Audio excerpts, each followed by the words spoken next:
हुई लगातार तेजी के बाद कच्चे तेल के दामों में अब हम कुछ नरमी आते हुए देख रहे हैं। पिछले कुछ दिनों से जो तेजी आ रही थी क्रूड में, उस पर अब ब्रेक लग गया है।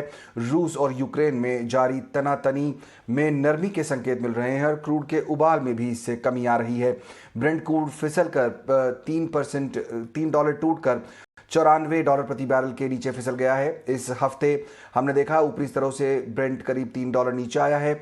ब्रेंट इस हफ्ते $96 के ऊपरी स्तर तक चला गया था। दरअसल रूस और यूक्रेन के बीच तनाव बढ़ने से कच्चे तेल में बीते हफ्ते जोरदार तेजी देखने को मिली थी।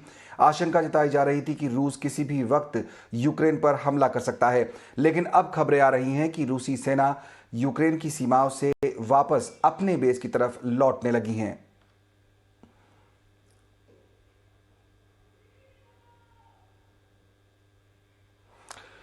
और इसी अहम मुद्दे पर चर्चा करने के लिए हमारे साथ जुड़ रहे हैं ओएनजीसी के पूर्व चेयरमैन आरएस शर्मा। शर्मा जी, बहुत बहुत स्वागत ईटी नाउ स्वदेश पर आपका। शुक्रिया, आपने समय निकाला।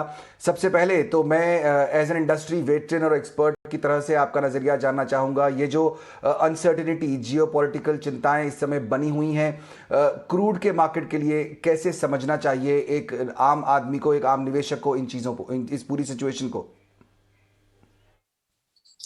ये तो मैं क्या बताऊंगा, मार्केट बता रही है। देखिए, आज जो मार्केट में जो उछाल आया है और जो रिलीफ, ओवरऑल जो रिलीफ महसूस हुआ है कि ये रशिया की जो सेनाएं कुछ वापस हटा ली गई हैं, तो जो कल का जो माहौल था, कल के माहौल से आज के माहौल में इतना जो रिलीफ महसूस हुआ है, वही रिफ्लेक्ट हो रहा है हमारी आज का जो स्टॉक मार्केट पे भी।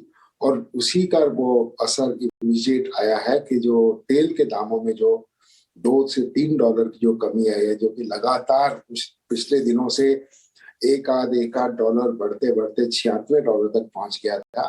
अभी $93-94 पर आ चुका है ब्रेंट क्रूड, 92-93 बल्कि। तो उस हिसाब से काफी रिलीफ महसूस कर रहे हैं हर कोई। और हमारे लिए, खास करके हमारे देश के लिए, कि हम जो 85-86% जो इम्पोर्ट पे डिपेंडेंट है, हमारे लिए तो पूरी इकोनॉमी के लिए मैं कहूँगा कि एक राहत की सांस है।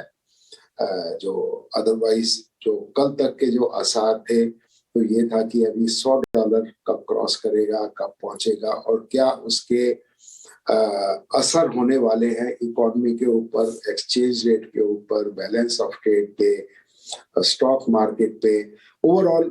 और उपभोक्ता के ऊपर, अभी तक उपभोक्ता पिछले 100 दिन से, तकरीबन 100 दिन से उसको बचा के रखा हुआ है जो क्रूड ऑयल के प्राइस इंक्रीज से।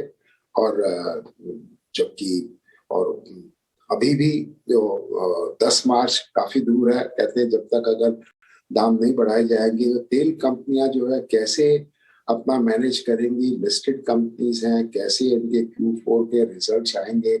काफी डिस्टेबलाइजिंग स्थिति है इस वक्त। तो मैं कहूँगा रेस्पाइट तो है, but it is not a बहुत ज्यादा इसमें हमको बहुत बड़े रिलीफ का अंदेशा नहीं है, क्योंकि बेसिक फंडामेंटल्स जो हैं उसके हिसाब से तो अभी तेल के दाम अभी तेज रहने वाले हैं। करेक्ट। आप ही की बात से शर्मा जी 2-3 सवाल मेरे दिमाग में आए हैं, मैं एक एक करके पूछता हूं। सबसे पहले तो ये कि ये जो गिरावट अब शुरू हुई है, हमने $3 की कमजोरी आते देखी है अंतर्राष्ट्रीय बाजार में। भारतीय बाजार में जो है एमसीएक्स पर भाव जो है वो 7,000 के नीचे पहुंच गए हैं। कितनी और गिरावट आप एक्सपेक्ट कर रहे हैं यहां से, इन लेवल से अभी, और क्रूड के प्राइसेस में? देखिए, ये जो गिरावट आई है ये है पॉलिटिकल, जो जियोपॉलिटिकल जो सिचुएशन डेवलप हो रही है उससे हो रही है। तो मैं कोई पॉलिटिकल एनालिस्ट मैं नहीं हूं, तो उसका कितना असर और आएगा मैं नहीं बता सकता हूं। पर अगर ये और इसके अंदर ये कुछ ऐसी खबर आती है कि जी अभी जो खतरा टल गया है, जो यूएस, जो रशिया का जो अटैक यूक्रेन पे होने वाला था वो अभी नहीं होगा, यूएस के जो थ्रेट्स वगैरह किए थे, पूरा यूरोप काफी सख्ते में था कि एनर्जी क्राइसिस होने वाला है, तो वो रिलीफ तो जो हो गया है उसका असर तो और भी हमको अभी देखने को मिलेगा। पर ये भी अगर दाम $90 भी आ जाते हैं, उससे नीचे भी आते हैं, हमारे लिए कोई बहुत खुशी की बात नहीं है। हमारा तो अभी इस साल का जो उन्होंने सरकार ने जो बजट में भी जो रखा है, मेरे ख्याल $65 के $70 का असेसमेंट लेके चले हैं, उससे तो अभी बहुत ऊपर है हम। और अभी इस वक्त जो प्रोडक्ट प्राइसेस हैं वो भी तकरीबन तकरीबन ये $65-70 के हिसाब से ही चल रहे हैं। तो वहां तक कीमतें नीचे गिरेंगी, इम्पॉसिबल।